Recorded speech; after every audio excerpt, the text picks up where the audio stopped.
구체적 서술이 굉장히 중요합니다. 그러니까 우리나라 말 같은 경우는 이게 한국어의 아름다움일 수도 있는데, 국어의 장점일 수도 있는데, 우리나라 말은 압축된 표현을 많이 쓰고, 문장하고 문장 사이에 어느 정도 갭이 있더라도 사람들이 이걸 유추해서 잘 이해를 하거든요, 우리나라 말은. 그러나 영어로는 그런 게 쉽지가 않아요. 영어는 굉장히 세세하게 하나하나 다 설명을 해야 되는 구조로 가요. 그래서 압축된 표현을 쓰게 되면 리뷰어들이 이거 논리적으로 이해가 안 가는데 이건 무슨 말이지 이렇게 돼요.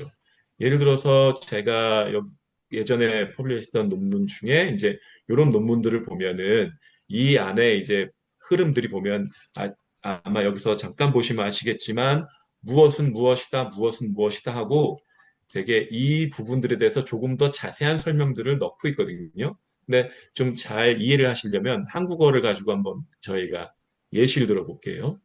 이, 이 이 문단은 제가 다른 논문에서 이제 가지고 온 것이고 어느 논문인지는 특정하진 않겠습니다. 그러나 여기서 보면은 시장 경제에서는 수요와 공급에 의해 상품의 가격이 결정되고 그 상품 가격은 생산자나 소비자에게 정보 역할을 하게 된다. 수급 균형에 의해 결정되는 상품의 가격은 소비자와 생산자에게 각자의 행동을 조절할 수 있는 이정표 역할을 하게 된다. 뭐 이런 식으로 이제 흘러가죠. 한국어로 느낄 때는 술술 익혀요. 그리고 어느 정도의 뜻이 이해가 돼요. 그러나 이거를 영어로 직역을 한다라고 하면 리뷰어들은 엄청난 갭을 느끼게 되거든요. 예를 들어서 그 상품 가격은 생산자나 소비자에게 정보의 역할을 하게 된다라고 얘기를 하는데 수요와 공급에 의해 상품의 가격이 결정되는 것하고 소비자 정보하고 무슨 의미가 연결고리가 있느냐. 이게 가장 먼저 리뷰어들이 생각을 할 거예요. 상품 가격이 정보라고?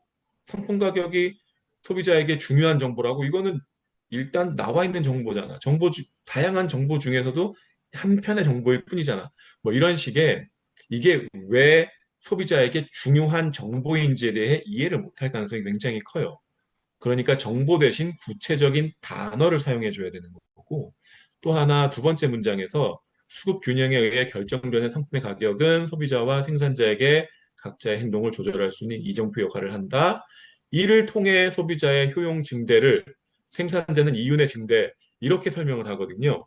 이정표가 되는 것하고 가격이 행동 조절하는 이정표가 되는 것하고 효용 증대, 이윤 증대하고 사이는 갭이 이미 존재를 해요. 아니, 상품의 가격이 행동을 조절하고 있다는 것 자체도 이해를 못 하겠는데, 그런데 이 가격이 행동 조절하는 게 어떻게 소비자 효용을 증대시키고 생산자 이윤을 증대시키지? 이게 뭔 말이지?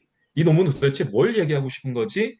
라고 하는 물음을 리뷰어들은 갖게 되거든요. 그러니까 문장 사이에는 이 사이를 충분히 설명할 수 있어야 돼요. 예를 들어서 상품 가격이 소비자와 생산자에게 행동 조절을 할 수 있게 하는 구체적인 예시가 들어가야 되고요. 참고 문헌을 통해서 이렇게 상품의 가격은 행동 조절, 특히 어떤 행동을 조절한다. 그렇기 때문에 이런 행동 조절이 소비자에게는 어떤 면에서 행동 증대를 일으킨다. 이런 식의 구체적인 연결고리들이 필요한 거예요. 우리나라 말로 이해할 때는 되게 당연하게 쉽게 이해가 되지만 영어로 옮겨 적었을 땐 리뷰어들이 이 문단 자체는 말이 안 되는 문단이라고 느낄 가능성이 높거든요. 마찬가지로 다음 문단에서 나오는 시장 가격 기구라고 할 때 이건 어떻게 보면 갑자기 튀어나온 개념이 돼버릴 수 있어요. 시장 경제 시스템 얘기하다가 갑자기 기구가 나온다? 이게 정말 시장 자체를 얘기하는 건지 아니면 정부 기관을 얘기하는 건지 무엇을 얘기하는 건지 모르거든요. 그러니까 이런 경우에는 보다 명확하게 실제 이름을 넣거나 예시를 넣거나 만약에 시장 자체라고 한다면 시장 자체인 그 내용을 넣어줘야 돼요. 그러니까 영문 논문으로 단순히 번역할 때는 우리나라 말식으로 썼던 것은 굉장히 논리적 흐름에 영향을 줄 수 있다. 그러니까 영어식 글쓰기에는 어느 정도 익숙해지고 거기에 맞춰서 번역을 해야 된다라는 부분이 있는 거죠.